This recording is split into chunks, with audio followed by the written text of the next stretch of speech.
Hello guys, welcome back to the channel. Good morning, good afternoon, good evening. I hope you're having a nice time. Thank you for joining back to watch this one. As always, you know what I do here.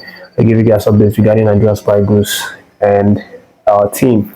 And for this update, it's not a good one. It's in fact a very sad news because the NFF has now officially ruled out Victor Osimhen from these two qualifying games that we have next month, against South Africa and then Benin. Just coming out if less than 3 hours ago, when the NFF published it on their official handle that Victor Osimhen has now, withdrew from the squad after he reported to be injured, and the severity of his injury, based on the NFF, is that it's going to take at least 4 weeks, before we see him back. And with immediate effect, he's now been removed from the list, of the invitees. And Finidi has now invited a home base left back who plays for Rangers International by the name Kenneth Iwoke.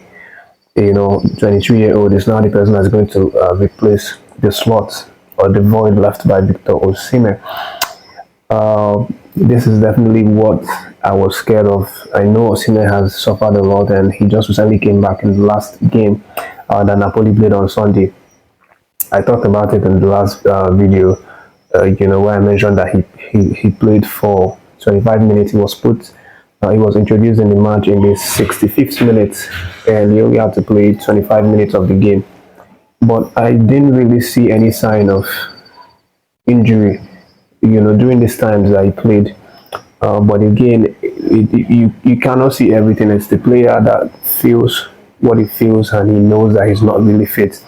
And again, the doctors are the ones that have the final say as to whether a player is fit for match or not. But this one is already done and dusted.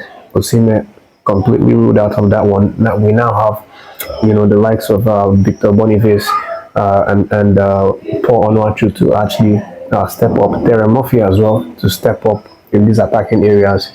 And we also have Taiwo Awoniyi, of course, to step up in this attacking area and produce the goals that we would need to win both of these games.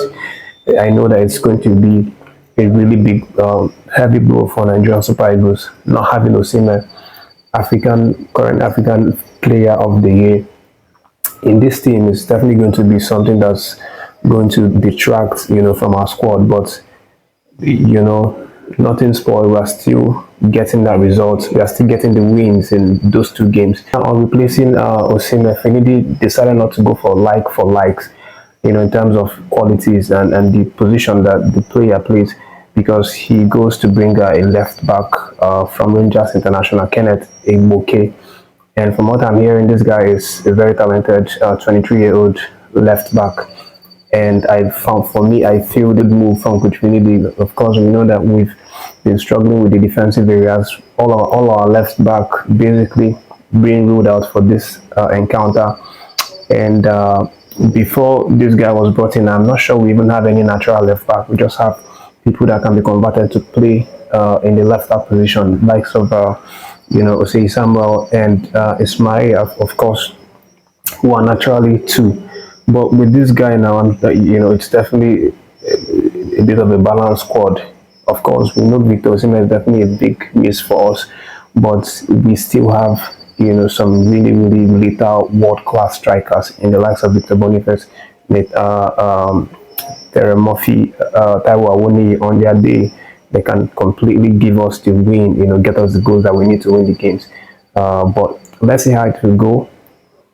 I'm still doubting whether Finidi is obviously going to play Kenneth Iwoke, but we'll see how it goes and how this formation, the team sets up, starting with the South African game. But aside from that, I have a number of other interesting updates for you guys, and let me let you know that Nigerian Golden Eaglets, Manugaba's team, of course, played out their third position today against Ghana.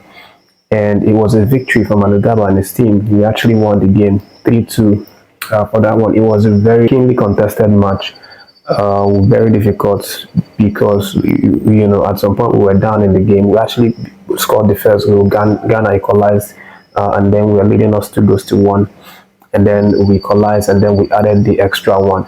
this man Adeleke obviously scoring lots of goals. In the last game, he almost had a hat trick. In the last two games. Sorry, the final game of the group stages, he almost had a hat trick, and we've seen him also stepping up in this Ghana game, scoring two goals, which is definitely something really nice. He's showing himself as one of the exceptional players of this squad that actually has a future. But despite this victory, it's sad to see that we've still not qualified for the AFCON under 17 CAF competition, because it's only two tickets that is available for the first and second position, and obviously we did not make it to the finals.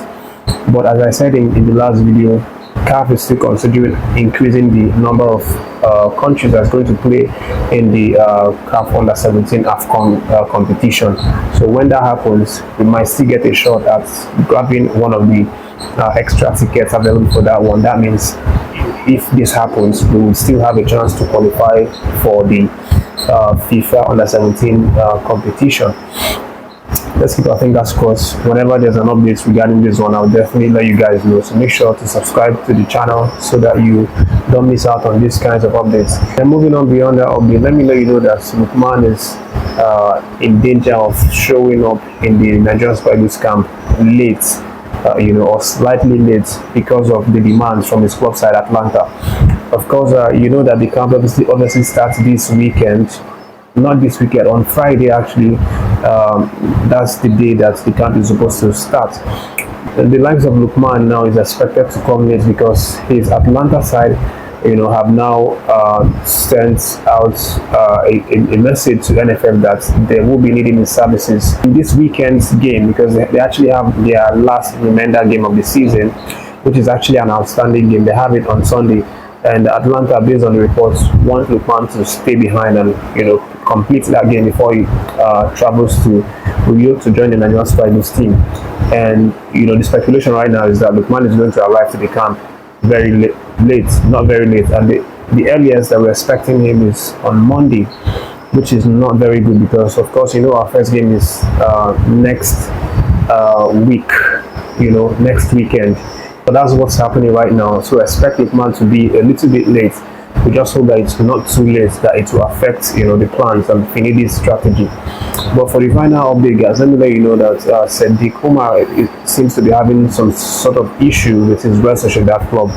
And of course, we've seen in the last couple of weeks that he's not really been used very much by this club.